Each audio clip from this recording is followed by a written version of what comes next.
Shalom, kita berjumpa lagi dalam program Sekolah Sabat 777. Belajar Sekolah Sabat 7 menit selama 7 hari setiap jam 7 malam. Kami berharap pemirsa tetap mengikuti kami dalam belajar Sekolah Sabat 777. Bila pemirsa memiliki kendala saat pencarian video kami di YouTube, pemirsa boleh ketik dengan kata kunci pencarian Sekolah Sabat 777. Dengan itu saudara dan saudariku lebih mudah menemukan video kami setiap harinya. Kita telah tiba di pelajaran 12 hari Rabu 15 Desember dengan judul Seorang Nabi Seperti Engkau Ini. Mengawali pelajaran ini, mari kita undang kuasa Tuhan, kita berdoa. Terpujilah Engkau Allah kami yang maha tinggi, pencipta langit dan bumi dan juga penebus kami. Saat ini Tuhan, kembali kami belajar dari pelajaran Sekolah Sabat, tepatnya pada hari Rabu 15 Desember. Penuhi kami dengan kuasa-Mu untuk memahaminya, serta firman ini menuntun iman kami lebih setia bagi Tuhan. Ampunkan kami dari setiap kesalahan kami. Dalam anak-Mu Yesus kami berdoa dan mengucap syukur. Amin. Saudara dan saudariku di dalam nama Tuhan Yesus, kutipan Sekolah Sabat kita hari ini mengatakan, berulang-ulang Tuhan telah mengamarkan bangsa Israel supaya jangan mengikuti praktik-praktik dari bangsa-bangsa di sekitar mereka. Sebaliknya, mereka harus menjadi saksi bagi bangsa-bangsa itu. Ulangan 4 ayat 6-8. Ulangan 18 ayat 9-14. Musa kembali mengamarkan mereka tentang praktik-praktik mereka yang tidak benar, yaitu kekejian bagi Tuhan. Ulangan 18 ayat 12. Dalam konteks itu, Musa sementara memberitahukan pada mereka bahwa mereka harus berlaku tidak bercela di hadapan Tuhan Allahmu. Ulangan 8 ayat 13. Bacalah ulangan 18 ayat 15-19. Apa yang Musa sementara sampaikan kepada mereka di sana.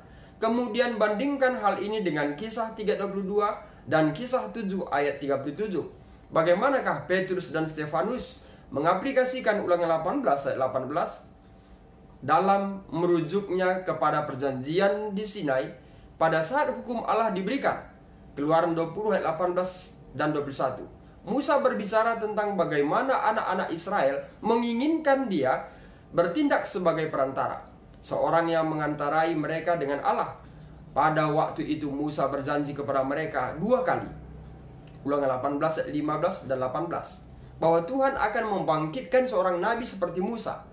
Berdasarkan konteks, idenya adalah bahwa nabi ini seperti Musa dalam banyak hal akan juga menjadi seorang pengantara antara umat itu dan Tuhan.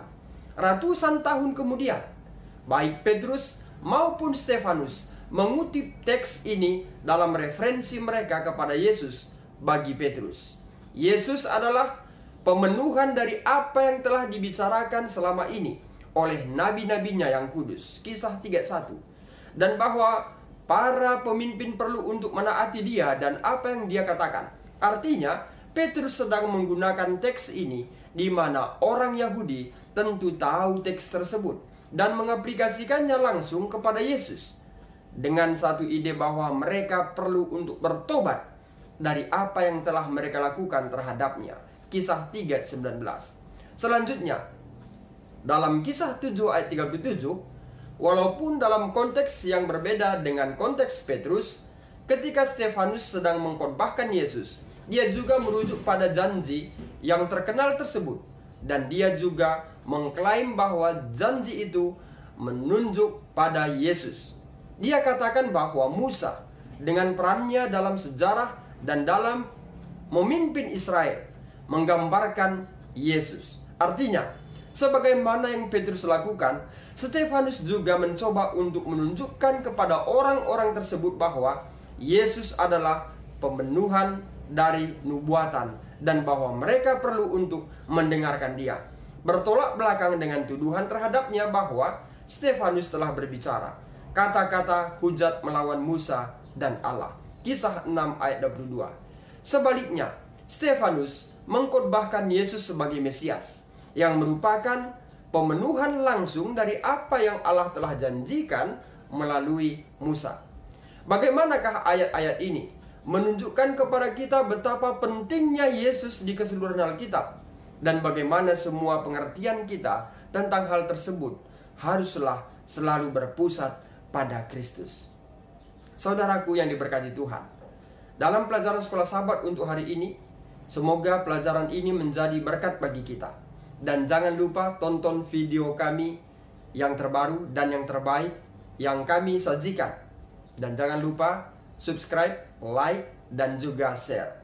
Saudara dan saudariku dalam nama Tuhan Yesus, pelajaran sekolah sahabat kita hari ini mengingatkan bahwa kembali kitab Ulangan telah mengungkapkan bahwa ada seperti Musa dalam konteks pengantara.